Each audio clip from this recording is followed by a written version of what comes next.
how Howard Schultz transformed the coffee industry. Stick around to find out. This is a continuous improvement movement reserved for the few with the grit to prove it. Everybody claim, but the click exclusive. Many pursue, but it's too elusive. As of 2024, there are more than 40,000 Starbucks locations around the globe. And this company grew to be a 104 billion company. And finally, Starbucks is globally recognized for putting ahead the welfare of their employees, starting with providing healthcare and stock options to part-time employees. Calvin, what do you think is Howard's secret sauce?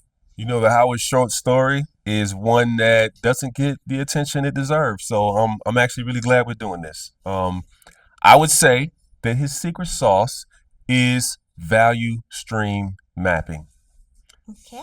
The reason I say that is, and there's a couple of reasons, right? The Starbucks experience, customer experience, obviously is the focal point for the work that Howard has done in turning a kind of a low cost commodity as coffee into a almost a luxury product at scale, right? Yeah. And bringing coffee drinking as a cultural activity to markets that didn't even drink coffee, Like China. like China, for example. Mhm. So just imagine what it takes to do something like that, right? You gotta source coffee beans, of course, right? But not just coffee beans, period, but you gotta get really high quality coffee beans to make the kind of products that Starbucks sells, right? And the quality that they sell. There's sourcing talent and retaining talent. And you talked about the perks and benefits that they offer their employees, even part-time employees, so that they stay around. Because part of the value in value stream is that personal touch when you go order a cup of coffee from a coffee shop, Mhm. right? They remember your name, they know what you like to order, and all that stuff. So there's a few components of that value stream: the materials, the people, the process, the locations, and all that stuff that goes into creating a really world class operation like the one Starbucks has created. Yes, when you think about the Mm. cultural aspect of drinking coffee, you kind of think about the emotions and romanticizing the whole process of making the coffee because these baristas are highly educated on how to make this coffee. Mm. So but you don't realize in the back end that value stream process all that it takes. So Starbucks makes sure the coffee is all fair trade from the best produced areas that produce the best coffee. Mm.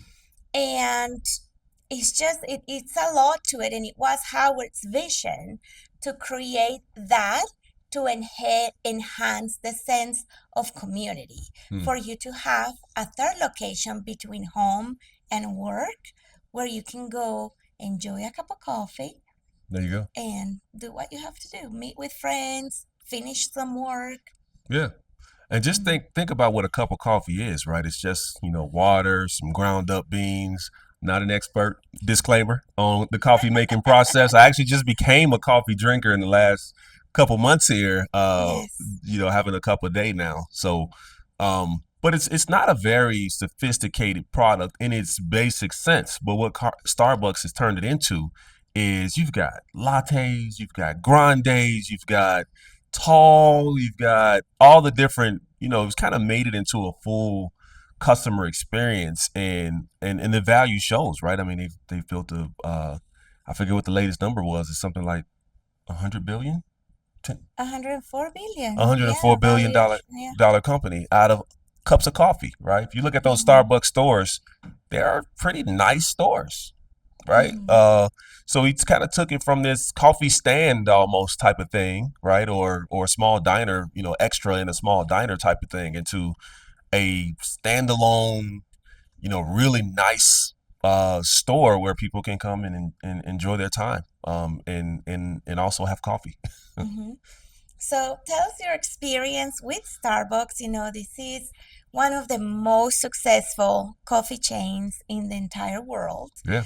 They have the most stores here in the United States with over 15,000, followed by China with over 7,000. Mm. And that's quite an accomplishment, I think, because the Chinese were not about coffee. No, Yeah. and talking about the user experience, right? The customer experience, customer journey, I think they call it, is on a normal day, non-rush hour, non-busy time, you can get a world-class cup of coffee in less than 5 minutes, Hmm. right? That's a value stream excellence experience. And even in the busiest times, you probably aren't going to wait more than 10 minutes even, That's right? right. For a really, really great cup of coffee. So Mhm. I think that says a lot. That says a lot. And right now, random, I would like to know what is your favorite Starbucks drink?